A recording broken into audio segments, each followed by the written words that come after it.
Market Street.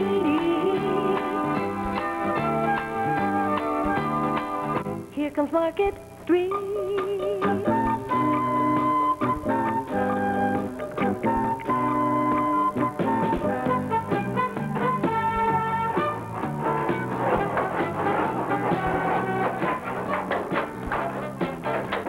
Put him over there, please. Come on, Julia, you know our motto, from our freezer to yours. This is yours, isn't it? Always fooling around, you guys. Boy, Murph. I'd get out of the meat business. How'd that go in there, Murph?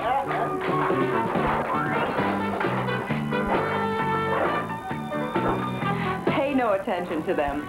Murph knows this is a pretty good inventory for a store this size. Most everybody who sells keeps an inventory. It's important in a bunch of ways. An inventory helps people choose what they want, and it makes ordering more regular for me. But most important, it's a buffer against ups and downs in sales. Like one week, say, there's a run on mutton. Mutton? Mutton. More mutton. Lean mutton. Or some other week, it's roasts. A chuck, a ribeye, and a top of the ram. My inventory lets me serve customers without running short and disappointing them. If suddenly everybody wanted more meat, I'd be able to accommodate them for a while. At least until I can get the boys over to restock my inventory. It's a buffer, like I said. Oops, excuse me. Press Meat Market. Hi, this is Lois. Who? Florence? No, it's Lois Mann. I just noticed in the paper that you've got a special. Lois Mann is a vegetarian. She must be. She doesn't buy meat here anymore. All right, Julia, now listen. I've been using up my freezer, but it's all gone now, and I'm back. It is Lois Mann, the meat eater. Hi, Lois. Look, I see you've got some choice hamburger. I want some in patties. You know, 6 pounds in patties, exactly 4 inches in diameter. So how much? Hold on. That's, $6.54. And veal? Okay, some veal, just that. $3.20. Any mutton? Okay, some mutton. All right, it's the same price as everywhere. When? It'll be ready by the time you get here. I'll be over. Sure. Bye-bye. Well, that's the meat biz. You carry a good quality and a good variety with an inventory, and you price it to sell. But prices change. They go up, they go down, but mostly what I sell, I have to sell at the competitive market clearing price. What's that? What's what? That price. The market clearing price? That's the one. Can I get a fish at that price? That special price? Sure, Mr. Codner. Any particular fish? That one. $2.75, Mr. Codner. Oh, hold on there. That's the same price like always. That's not a special price. The special thing about the market clearing price is not how much it is. The special thing is what it does. What does it do? It makes the amount of meat you customers want to buy and the amount we suppliers want to sell just equal each other. And all that you have to know just to know how much a fish is? In a funny kind of way you do. You don't say.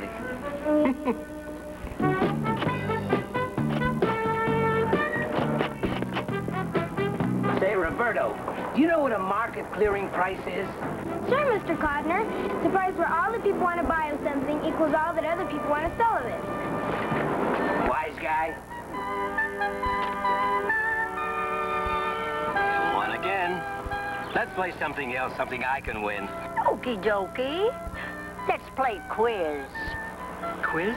Uh-huh. It's a good game, quiz. I go first. Okay. What's a competitive market clearing price? That's my question. That's a real stumper. It's the price, Mr. Quiz Kid, that makes all that people produce and offer to sell match the amount that people want to buy. Not more, not less. I think this was a whole setup.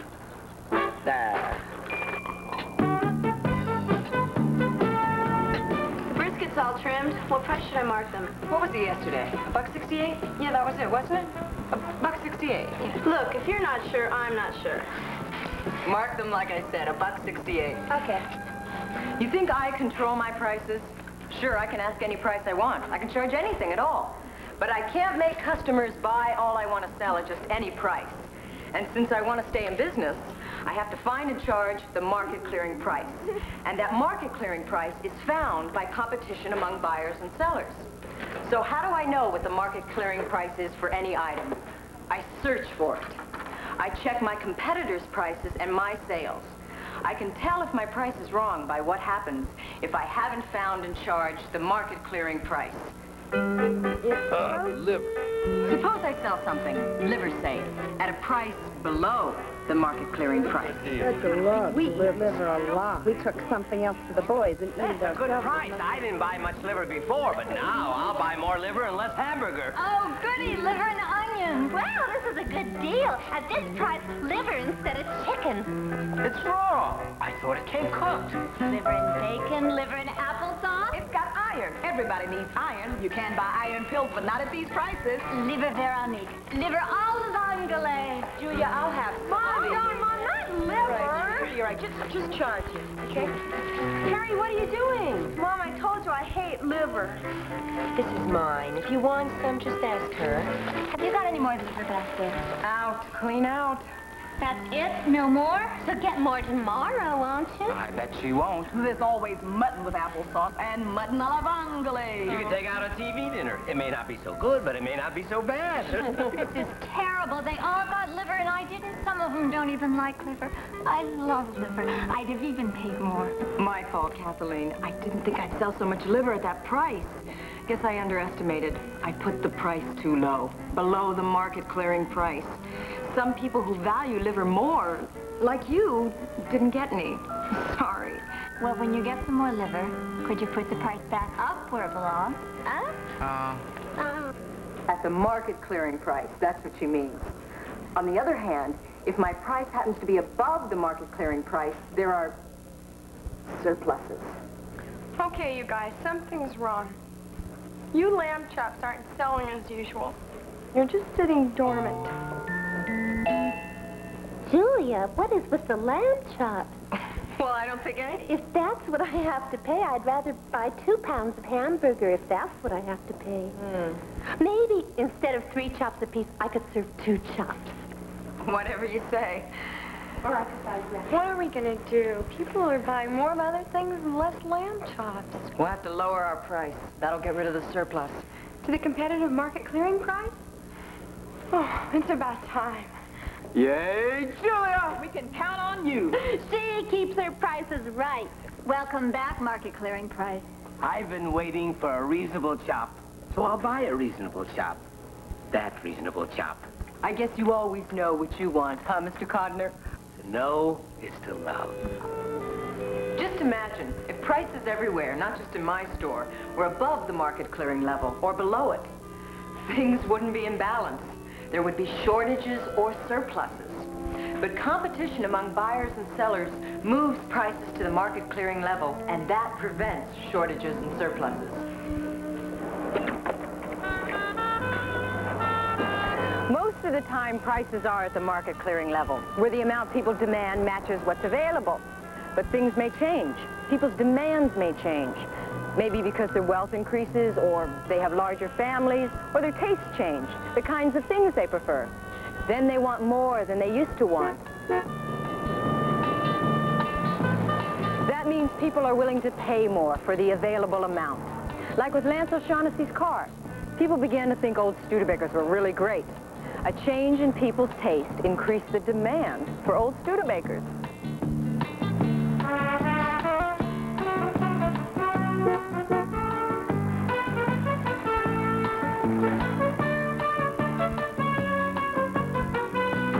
Hey, Mom! I got it! It's absolutely choice! Only not now. I'm late for my fencing lesson. Miss Tanner gets a little huffy. Oh, but Mom! Let's let go. Cars are your passion and fencing is mine. Well, here I am all excited over my new acquisition, and you won't let me show it to you. All right, Lance. I'll let you drive me to the lesson, okay? Yeah, that'll do it. Come on. Well, here it is. How much did you pay for this? Only about $1,000. $1,000 for this 1000? Yeah. A year ago, you couldn't even give away one of these clunkers. Oh, now, come on. I'm not that stupid. Someone must have seen you coming. I shopped around. I checked out 4 of these babies before I found a dealer with a decent one. You know, they're becoming valuable. Collector's items. Take me to your dealer. What about your lesson? You're the one who needs a lesson, young man. Now drive.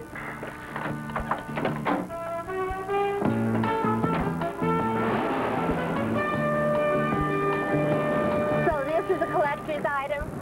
A garbage collector? No more than your collection of antique weapons. How dare you compare my Louis Couture's weaponry to this old relic? Listen to it. Look, they're worth it to you, and this is worth it to me. Besides, it's my own money. You toss it away? Look, I wanted this car more than I wanted $1,000 of anything else. $1,000. Couldn't you at least have gotten it for less, Lance?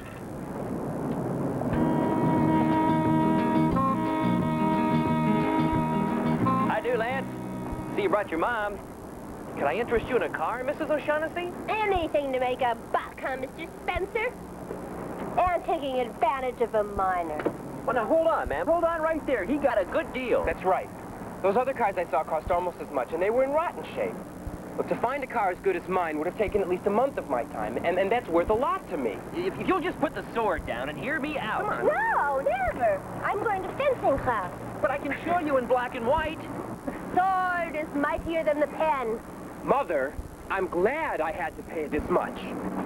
Lance O'Shaughnessy, you have flipped. I'm glad. Because if it had been any cheaper, I wouldn't have gotten it. Look, 2 kids were here from school yesterday, and they were looking at this car. That's right. They did want me to lower the price by $50. And if I had... They would have gotten it, and I wouldn't. And it means more to me than it did to them. It means more to me than the price I paid. Face facts, Mrs. O'Shaughnessy. If he hadn't been willing to pay so much, he wouldn't have the car. But he'd have his $1,000. Yeah, but I'd rather have the car. Do you mean to tell me a car like this is in such demand you can ask that kind of price for it? Yes, ma'am. It took me 2 weeks to find it. Mr. Spencer, you didn't pay $1,000, did you? Well, as a matter of fact, it did.